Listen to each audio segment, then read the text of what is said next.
les gars, mais là, il y a un résultat assez surprenant, hein, un vrai séisme politique qui s'est passé en France. Donc, qu'est-ce qui s'est passé? Les grandes lignes, c'est une majorité relative pour Macron, un peu comme j'avais prédit la semaine passée. Ce que je n'avais pas prédit par contre, c'est la composition de l'Assemblée, là. Alors, pour faire vite, 246 sièges pour Ensemble, ce qui est bien en dessous de 289 requis pour la majorité absolue. 142 sièges pour l'Union de la gauche, la NUPES. 89 sièges pour le RN, ce qui est assez énorme. 64 sièges pour la droite. 13 pour divers gauche, 9 pour divers droite, 5 pour divers centre et des poussières pour les autres. Donc, c'est un résultat qui est très, très décevant pour Ensemble parce qu'ils sont très, très loin de leur majorité absolue. C'est une perte de pratiquement 100 députés là, par rapport à la dernière élection. Si bien que même la PM Borne avait donné sa démission à Macron. On a appris ça aujourd'hui. Macron l'a toutefois refusé afin que le gouvernement reste à sa tâche. C'est ses mots. Donc on voit c'est un séisme pour la Macronie. Time out. Pardon pour l'anglicisme. Emmanuel Macron a refusé la démission. Il a refusé la démission parce que sinon ça mettrait encore plus de certitude dans le pays si la PM démissionnerait seulement pratiquement un mois après sa nomination. Pour la gauche, un résultat qui est aussi mitigé. Hein, Jean-Luc Mélenchon l'a lui-même avoué que c'était un peu décevant. On attendait un peu plus de députés. Là, on a eu seulement 142. Bon, c'est sûr qu'on va voir là, exactement où les divers gauches vont aller, etc. Mais la gauche voulait avoir plus 190, 210 députés. C'est plate pour eux parce qu'ils ont perdu beaucoup de batailles serrées. En façon des calculs, là, il manquait à peine 16 000 voix dans tout le pays pour que la gauche gagne une majorité relative, donc soit la première coalition de France. Avec plus de 32,5 des voix au deuxième tour là, et seulement 142 sièges, leur vote aurait été totalement inefficient. Mais ça reste tout de même que la gauche a doublé son nombre de députés par rapport à la dernière législature, ce qui n'est pas banal non plus. Qu'est-ce qu'il y en a pour le ralliement national? Pour le ralliement national, c'est un score incroyable, si je peux dire ça. Ça a défait tous les pronostics, personne n'avait vu venir. On a fait 89 sièges, qui est de loin notre meilleur résultat à vie. Juste pour vous faire une comparaison, là, en 2017, on avait eu environ 8 sièges. En fait, seulement 8 sièges au Rassemblement national. Est-ce qu'on peut expliquer pourquoi il y a un aussi bon score? Est-ce que c'est la guerre, encore une fois, qui revient Macron contre Le Pen? Ou qu'est-ce qui se passe? C'est la mort du Fonds républicain. Je vais y revenir tantôt, là, mais c'est vraiment d'habitude, les gens se liguent contre le Rassemblement national. Cette fois-ci, ça ne s'est pas du tout avéré. Donc, c'est ce qui a expliqué 89 sièges. Et c'est ce qui fait en sorte qu'ils sont le premier parti d'opposition. Parce que la NUPES, il faut que les gens comprennent, c'est une coalition. C'est plusieurs partis. Et il n'y a aucun parti de la NUPES qui a plus de sièges que l'Assemblée nationale. Donc, c'est la principale opposition, c'est l'opposition officielle, un peu comme on dit au Québec. Donc, c'est assez incroyable comme score. Puis justement, pour ce qui est des Républicains, tu avais commencé à en parler. Pour les Républicains, c'est assez décevant, mais on a quand même réussi à maintenir notre taux là, environ avec soixantaine de sièges. Mais là, on arrive à une situation où, qu'est-ce qui se passe? Qu'est-ce qu'on fait? Comment on gouverne la France avec tout ça? On a parlé peut-être d'une alliance avec les Républicains tout d'ensemble. Hein, c'est des lignes qui sont de centre-droit, droite, classique, qui sont assez proches, mais les Républicains ont dit non. Hein. Y a certaines figures républicaines qui sont prêtes à s'allier avec Macron, mais la majorité ne veulent pas. Christian Jacob l'a réaffirmé, on va être dans l'opposition chez les Républicains. Donc, Ensemble devrait aller au cas par cas. C'est extrêmement difficile. Et on a même vu Ensemble là, commencer à parler avec le Rassemblement national sur certains sujets. Donc on voit vraiment que le Front républicain n'est pas seulement mort, là, il est enterré. Hein. C'est fini pour jamais, on ne trouvera plus ça. Vraiment, RN était totalement normalisé dans le paysage politique. Est-ce qu'on pourrait affirmer que ce serait une France potentiellement ingouvernable? Ouais, c'est une France totalement ingouvernable. D'autant plus que, vu que sans alliance de majorité de gouvernement, eh bien, on est prêt à tout moment à avoir une censure. Ce qui voudrait dire, grosso modo, que le gouvernement serait désavoué par l'Assemblée et donc devrait démissionner. Ce qui pourrait nous emmener, donc, un nouveau gouvernement ou même des nouvelles élections. Mais ce qui pourrait aussi arriver, ce serait une dissolution. Et comment que ça marche? C'est que le président de la 5e République, selon la Constitution française, a le droit de dissoudre le Parlement. C'est l'article 12 de la Constitution qui se lit comme suit. Le président de la République peut, après consultation du premier ministre et des présidents des assemblées, prononcer la dissolution de l'Assemblée nationale. On dit toutefois à l'alinéa 4 de ce même article qu'il ne peut être procédé à une nouvelle dissolution dans l'année qui suit ces élections. Donc là, c'est 2 ans, ça. C'est un an. Un an. On pourrait dire qu'il faudrait attendre un an avant de faire une dissolution.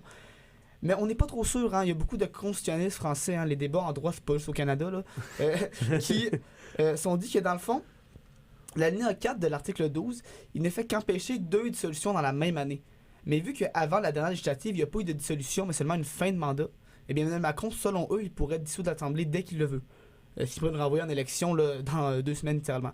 Ça arrivera sûrement pas, mais c'est quand même assez intéressant de voir que la France est... Puis cet élément-là de droit, si je peux me permettre, c'est vraiment un débat ou c'est vrai, il peut vraiment le faire? C'est un débat parce qu'il n'y a pas de précédent. Donc, si Macron le fait, on pourrait avoir un gros débat constitutionnel. On sait que la France a des problèmes avec ses constitutions. Hein. C'est pas pour rien qu'on appelle ça la 5e République, hein, parce qu'il y en a eu plusieurs avant. Donc, on pourrait peut-être tomber dans la 6e d'ici pas très longtemps. C'est d'ailleurs ce qui a proposé la gauche unie hein, derrière Mélenchon. Déjà une 6e République. Bref, maintenant, on parle du... on t'a parlé de la mort du Front National. La mort du Front républicain, tu veux dire. Pardonnez-moi. Oui. Front républicain, qu'est-ce qui se passe maintenant? Ben, dans le fond, Pourquoi tu dis ça? Macron et ses alliés avaient tellement peur d'une cohabitation avec une victoire de la gauche qui ont laissé planer le flou en refusant d'appeler clairement à faire barrage au Rassemblement national afin de faussement placer la gauche. Qu'il faut dire, la gauche était plus radicale qu'auparavant, mais c'était quand même pas des soviétiques non plus. Là. Et le Rassemblement national au même niveau. Comme si les deux forces posaient un danger analogue à la République française, qui, de mon avis, est totalement faux. Là. Et cela a normalisé l'extrême droite au pays, tué le Front républicain, déchiré ce qu'on appelait à l'époque le cordon sanitaire. Donc, c'est une espèce de cordon qui délimitait les limites de l'arène politique, où on voulait exclure à l'époque le Front national. Et c'est ce qui a permis cette poussée du RN. Parce que qu'est-ce qui est arrivé, c'est que les électeurs Ensemble, LR ou NUPES ont souvent préféré ne pas s'exprimer plutôt que de se reporter en masse vers le candidat républicain en cas de duel contre le Rassemblement national. Par exemple, selon un sondage Harris Interactif, en cas de duel NUPES-RN, 34% des électeurs Ensemble seulement ont publié la NUPES, 18% ont voté pour le parti de Marine Le Pen, mais surtout 48% se sont abstenus ou ont voté blanc ou nul. Donc 50% des électeurs de Macron au deuxième tour ont décidé de ne pas voter si c'était la gauche contre le Front national, excusez-moi, Rassemblement national, parce qu'ils ne voulaient pas publiciter la gauche. Ainsi, le RN a gagné la majorité de ses duels contre la gauche et près de la majorité contre Ensemble. Et c'est le plus ironique dans tout ça, là, c'est qu'en 2017, Macron disait, lors de son discours de victoire à la première élection présidentielle qu'il a gagnée, je ferai tout durant les 5 années qui viennent pour qu'il n'y ait plus aucune raison de voter pour les extrêmes. C'est un échec. Hein? Ouais, c'est un échec cuisant, on va se le dire. C'est donné, tu sais. Moi, j'avais une question par rapport à ça. Maintenant, avec le résultat du RN aussi fort, moi, je me vois déjà dans 5 ans un autre duel. Un autre duel. Est-ce que Mme Le Pen va se représenter? Mme Le Pen disait après la présidentielle que a priori, elle ne se représenterait pas en 2027, mais là, j'ai l'impression que peut-être qu'elle va changer d'idée avec son résultat assez incroyable, qu'elle n'a jamais vu venir. Hein. Lorsqu'elle a su les chiffres un peu avant 20h dimanche, elle a écrit à ses conseillers, elle était survoltée, là, elle était émotive, là, elle était incroyablement surprise elle-même. Donc voilà, ça se pourrait. Mais ça reste que si la gauche reste unie, hein, parce que la NUPES n'est pas encore morte, si la gauche reste unie, on pourrait avoir un duel à 3, plutôt une triangulaire là, au présidentiel, qui ferait en sorte qu'on aurait un débat très, très, très, très serré en 2027. En conclusion, Eden, quelles sont les leçons à venir, si on peut en parler rapidement, par rapport à ce deuxième tour des élections législatives françaises qui, comme on le voit, on est tous surpris, qu'est-ce qui s'est passé, mais quelles leçons à retenir? Le Québec, c'est quand même relativement près de la France comme arène politique. Niveau culture, là, c'est pas pareil, mais ça se ressemble. Première affaire qu'il faut comprendre, c'est que l'union de la gauche, ça marche. Okay? Certes, ils n'ont pas gagné, mais ils ont quand même réussi à faire un score assez incroyable quand la gauche était morte en France. Donc peut-être qu'il y a des gens au Québec qui pourraient se regarder dans le miroir et y penser tranquillement. Mais il y a aussi la grosse affaire qu'il faut retenir, c'est qu'il ne faut pas mettre la gauche radicale et l'extrême droite au même niveau. Ça ne marche pas. Ça ne fait que monter l'extrême droite. C'est dangereux.